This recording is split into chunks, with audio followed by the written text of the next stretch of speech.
Hello friends, welcome to Gola classes. UPP, SSC GD, TT, super TT, CTET और सभी one day exam की तैयारी के लिए आप मेरे चैनल को सब्सक्राइब कर दीजिए, जिससे आपको सबसे पहले वीडियो का नोटिफिकेशन आ जाएगा और आप अच्छे से तैयारी कर सकते हैं। ये हमारे यूट्यूब चैनल की पहली वीडियो है, जो कि मैं गणित का गणित के आर एस अग्रवाल से आपको पढ़ाने जा रहा हूँ। उसका पहला चैप्टर होता है संख्या पद्धति, नंबर सिस्टम। उसका पहला चैप्टर होता है संख्या पद्धति, नंबर सिस्टम। Number system. अब नंबर सिस्टम जानने से पहले नंबर सिस्टम मतलब संख्या पद्धति क्या है, संख्या मतलब संख्या क्या है, पहले आप ये जानेंगे। संख्या एक होती है नेचुरल नंबर या प्राकृतिक संख्या। प्राकृतिक संख्या कौन सी होती है? जिन संख्याओं से हम वस्तुओं के गिनने का कार्य करते हैं, उन्हें प्राकृतिक संख्या या प्राकृतिक संख्या कहते हैं। जैसे आज तक की बनी हुई है 1 2 3 4 5 dash dash dash dash etc। ये मतलब कि इसका ये है, जो भी नंबर यूज करते हैं हम किसी भी संख्या को, किसी भी वस्तु को गिनने के लिए, वो हमारे सभी नेचुरल नंबर हैं, यानी कि प्राकृतिक संख्या हैं। इतना आया समझ? अब एक होती है पूर्ण संख्या। पूर्ण संख्या क्या कहलाती है? पूर्ण संख्या कौन सी होती हैं, आइए देखते हैं। जिन प्राकृतिक संख्याओं में शून्य भी, अब प्राकृतिक संख्या कौन थी? 1 2 3 4 5 डैश डैश डैश 9 तक थी हमारी नेचुरल नंबर, ठीक, जो हमें नेचुरल प्रकृति से प्राप्त है। उसके बाद एक जीरो इसमें शामिल कर दिया, ये हमारी कौन सी? पूर्ण संख्या, यानी कि पूरी संख्या बन गई। पूरी संख्या कौन सी होती? अब ये जीरो है, ये 1 है। अब 1 से 9 तक लिखी थी, तो 10 कैसे लिखते? जीरो जब शामिल कर लिया तो 0 10 हो गया, ये 20 हो गया। तो ये पूर्ण संख्या यानी कि पूरी संख्या हो गई, इसलिए इसको पूर्ण संख्या।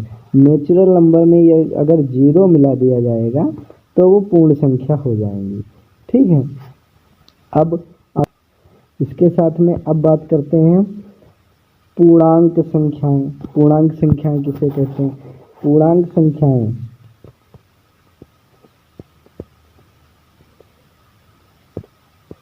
पूर्णांक संख्याएं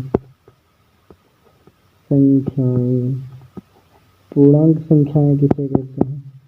पूर्णांक संख्या जिन प्राकृतिक संख्याओं, अब प्राकृतिक संख्याएं कौन सी? यही थी 1 2 3 4, ठीक है।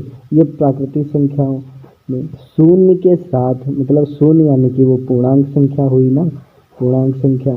अब देखो, जिन प्राकृतिक संख्याओं में शून्य के साथ, प्राकृतिक संख्याएं ये हुई हमारी।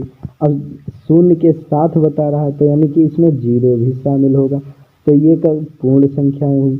उसके बाद बात पूर्णांक की कर रहे हैं, तो पूर्णांक के लिए हमें क्या करना होगा, उसकी कंडीशन देखो। साथ ऋणात्मक संख्याएं भी सम्मिलित कर ली जाएं। मतलब ऋणात्मक कैसे? एक संख्या लाइन होती है, ये आप पढ़े होंगे, संख्या लाइन होती है हमारे पास। इसका सेंटर जो होता है 0 होता है, ठीक है। एक साइड में इधर 1 2 3 4 होता है, इधर -1 -2 -3 -4। यही बता रहा है कि शून्य के साथ में जो है, प्राकृतिक संख्याओं में जो शून्य के साथ में ऋणात्मक संख्याएं भी जोड़ ली जाती हैं, वो कैसी संख्याएं कहलाती हैं? पूर्णांक कहलाती हैं, ठीक है। अब जैसे -3 का पूर्णांक, अगर -3 का क्वेश्चन पूछे, -3 का पूर्णांक क्या होगा? तो +3 होगा। क्या होगा? +3 होगा। अगर 4 का पूर्णांक पूछे तो +4 होगा। क्या होगा? +4 होगा। +2 का पूर्णांक पूछे तो क्या होगा? -2 होगा। इतनी बात समझ में आई? ठीक है। अब इतनी बात समझ में आई होगी, उम्मीद करते हैं। आगे देखते हैं। इसके बाद आती है सम संख्याएं। सम संख्याएं। अब सम संख्याएं क्या होती हैं? जैसे कि अभी आगे नेक्स्ट पेज लेते हैं। ठीक है, अब आइए सम संख्याएं। सम संख्याएं। सम संख्या। सम संख्या कौन सी होती है? सब लोग पढ़े होंगे सम संख्या क्या होती है। तो वे संख्याएं जो 2 से पूर्णतया विभाजित हों। जैसे वे संख्याएं जो 2 से पूर्णतया विभाजित हों वो सम होती हैं।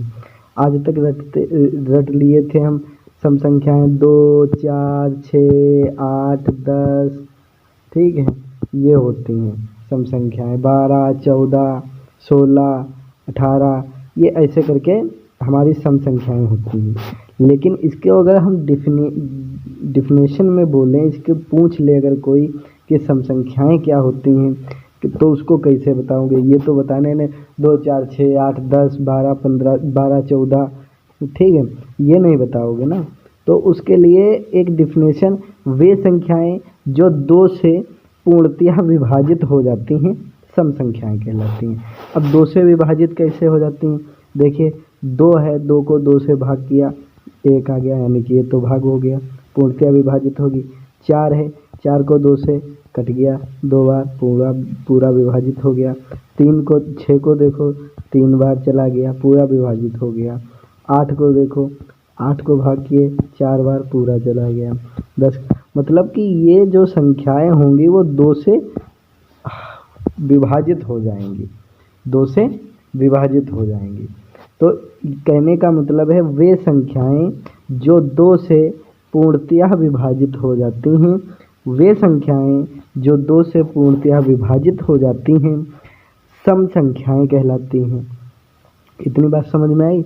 वे संख्याएं, अब इसकी डिफिनेशन नोट करते चलेंगे, हम बोल रहे हैं साथ में नोट करते चलेंगे। ठीक है, सम संख्याएं क्या होती हैं? वे संख्याएं जो 2 से पूर्णतया विभाजित होती हैं। अब आगे देखते हैं, नया पेज लेते हैं, हर एक पेज पर नया वो देखते हैं हम। अब इसके सम हो गया। अब हम देखते हैं विषम संख्याएं। कौन सी संख्याएं? विषम संख्याएं। विषम संख्या। विषम संख्या। विषम संख्या क्या होती हैं? अब वो पढ़ते हैं। अब इस सम संख्या में क्या कहा था? वे संख्याएं जो 2 से पूर्णतया विभाजित हो जाती हैं। ये 2 से पूर्णतया विभाजित नहीं होती हैं, किसी अदर मतलब अन्य नंबर से, ये अन्य संख्या से विभाजित होती हैं, वो विषम संख्याएं। जैसे 1, 3, 5, 7, 9 ... ठीक है, तो ये किसी एक नंबर से देख लीजिए, तो 2 से ये नहीं विभाजित हो रही। कोई संख्या इसमें 2 से विभाजित हो रही? नहीं हो रही 2 से विभाजित। ना ये हो रही, ना ये हो रही, ना ये हो रही, ना ये हो रही, ना ये हो रही। ठीक है, 2 से ये कोई विभाजित नहीं हो रही। ना ही ये किसी, जैसे सम संख्या में सभी संख्याएं 2 से विभाजित हो रही थी। ठीक है, हो रही थी, 2 भी हुई, फिर 4 भी हुई, फिर 6 भी हुई। ठीक है, लेकिन इसमें ऐसा नहीं है कि कोई एक नंबर ले लिया जाए, ये सभी संख्याएं डिवाइड हो जाएं। ठीक है, तो ये किसी अदर नंबर से डिवाइड होंगी, 2 से डिवाइड नहीं होंगी।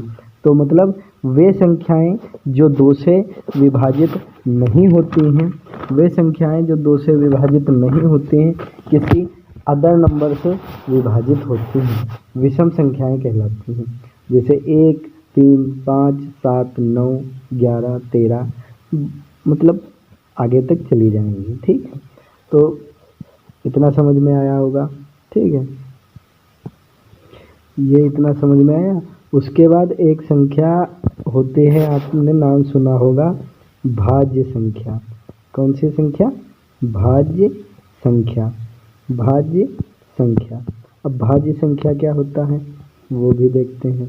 भाज्य संख्या वे संख्याएं, भाज्य संख्या वे संख्याएं जो एक और अपने स्वयं, जैसे मान लिए ये 4 हमारी एक संख्या है। ये एक और अपने स्वयं ये एक और अपने स्वयं के अतिरिक्त भी किसी अन्य संख्या से विभाजित हो जाती है। ये एक और अपने स्वयं के अतिरिक्त किसी और संख्या से भी विभाजित हो जाती है, वही भाज्य संख्याएं कहलाती हैं। अब ये 4 जैसे है, ये संख्या अदर संख्या से 2 से भी विभाजित हो जाएगी कि नहीं हो जाएगी? अभी पीछे उसमें सम संख्या में विभाजित करके दिखाए थे, 2 से कट गया 2, हो गया। तो ये भाज्य संख्या होगी। इसी का एक होता है अभाज्य संख्या। अभाज्य संख्या वो मतलब अपने एक से और स्वयं के अलावा किसी से भी विभाजित नहीं होंगी। मान लीजिए जैसे 5 हमारे पास है, ये एक से तो विभाजित होगी और स्वयं से विभाजित होगी, उसके अलावा ये किसी से भी विभाजित नहीं होगी। अगर ये किसी से विभाजित नहीं हो रही है तो इसको क्या कहेंगे? अभाज्य संख्या कहेंगे। क्या कहेंगे? अभाज्य संख्या कहेंगे। ठीक है, इतना समझ में आया? क्या कहेंगे? अभाज्य संख्या कहेंगे। और भाज्य संख्याएं कौन सी होती हैं? वे संख्याएं जो अपने और एक के अलावा किसी और से भी विभाजित हो जाती हैं, यानी कि कट जाती हैं, वो क्या कहलाती हैं? भाज्य संख्याएं। जो अपने और स्वयं के मतलब स्वयं और एक के अलावा किसी से भी नहीं कटती हैं, वो अभाज्य संख्याएं कहलाती हैं। ठीक है, अब बात आती है अभाज्य संख्याएं होती कौन कौन सी हैं? कुछ लिमिटेड होती हैं अभाज्य संख्याएं। तो अभाज्य संख्याएं कौन कौन सी हैं उसके लिए ये देखो, अभाज्य संख्या 2 होती है। पहली 2, फिर 3, फिर 5, फिर 7, फिर 11, फिर 13, फिर 17, 19, 23, 29, 31, 37, 41, 43, 43 के बाद 47 47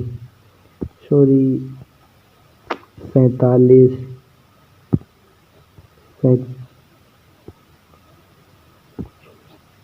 53, फिर 59, फिर 61, फिर 67, फिर 71, फिर 73, फिर 79, फिर 83, फिर 89 और लास्ट में होती है 97। ये हमारे पास होती हैं अभाज्य संख्याएं। 1 से 100 तक की गिनती में 25 अभाज्य संख्याएं होती हैं। तो काउंट करते हैं, देखिए क्या 25 हैं?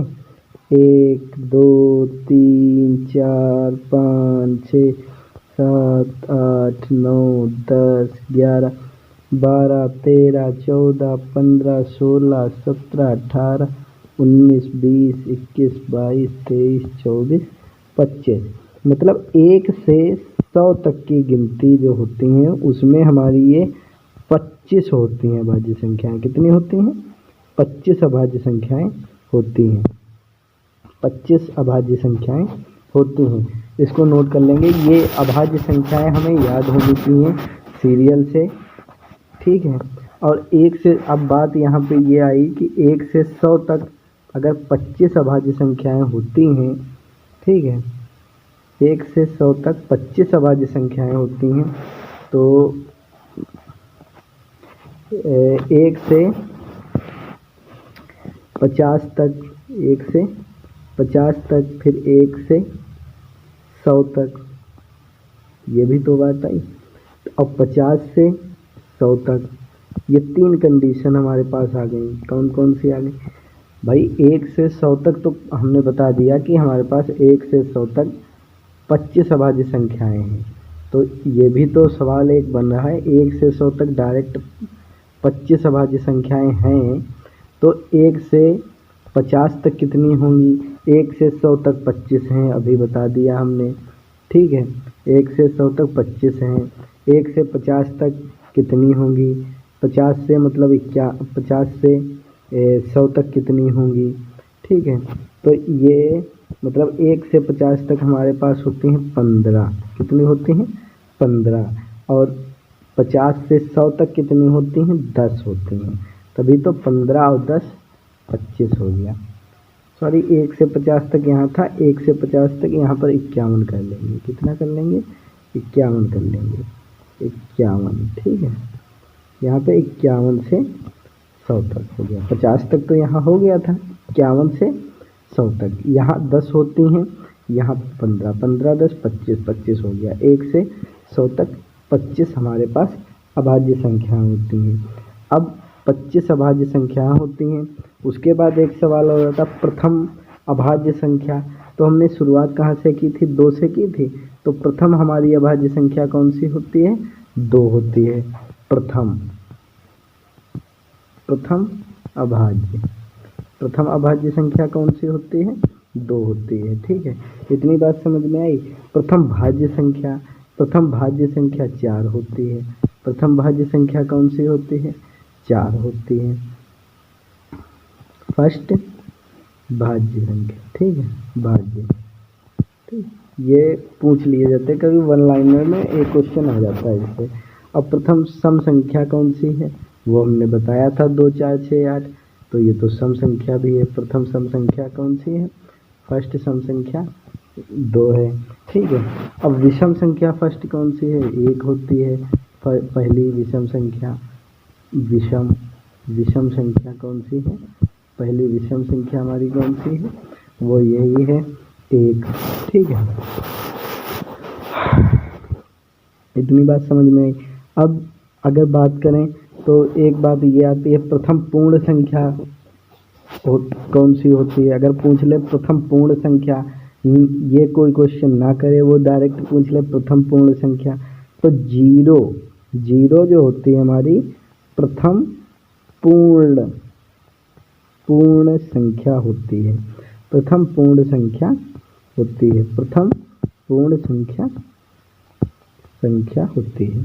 प्रथम बोले थे ना, नेचुरल नंबर में 0 शामिल कर लिया जाए, 0 शामिल कर ले तो 0 आगे शामिल किए थे ना, तो ये प्रथम पूर्ण संख्या 0 ही हमारी होती है।